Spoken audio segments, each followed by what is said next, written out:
Now, I've got a feeling that during this morning's programme, I'm going to be told off. Not once, not twice, but several times.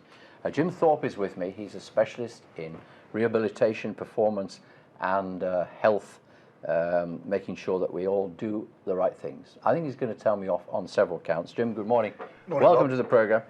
I was handed a cup of black coffee a short time ago. I saw the look of disdain on your face. Not so much that I was having one black coffee, but when I told him I spend all day drinking it. Why is that wrong? Well, caffeine is a stimulant. It adds stress to the system. It disrupts our sleep-wake cycles. So whilst this time in the morning, that's absolutely fine. If you enjoy it, go for it, make the most of it. If you're doing it all day, then it's going to affect your sleep. I'm imagining you get up pretty early in the morning. I do indeed, yeah. Sleep is pretty important. Every time you're having a cup of coffee, after, let's say about sort of 2, 3 o'clock in the afternoon, you're making it more difficult to have a good night's sleep. And now I know. I told you I was going to get told off.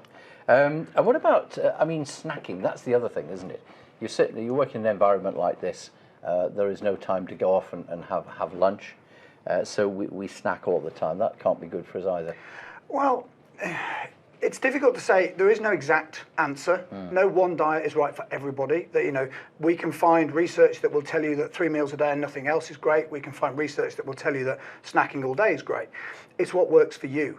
Snacking, if that's what you need to do for your life, then that's fine. Just make sure you snack on the right things. Make sure it's real food and not processed food. Real food being? Not fruit, vegetables, meat, those sorts of things, and not processed foods. I have a really good thing I've actually used it with a lot of kids, and when I've worked in schools is, if you look at the ingredient list and you can't pronounce something on the ingredient list, might not be a good idea for your body.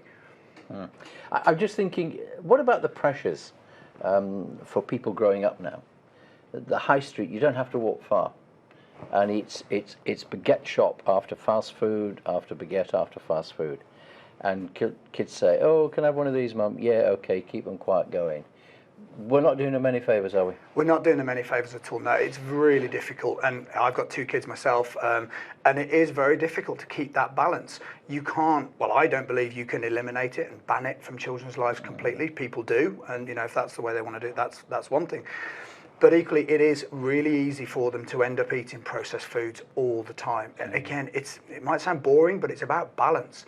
The way I address it is we look at feeding the kids the healthiest, most balanced foods we can, as often as we can, and then accepting that that's the world we live in, and we don't want to get too obsessive about it. So what age are your children then? 7 and 9. 7 and 9. Do they accept fruit and veg and all that sort of thing? Yeah, and actually the thing with children that I've found so far is if you give them the chance, they'll choose the right thing.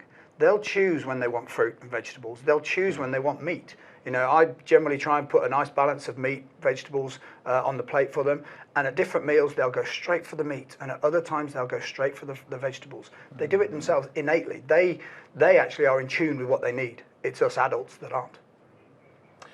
I told you he tells people off, including himself by the sound of it sometimes. Jim Thorp for the moment, thank you.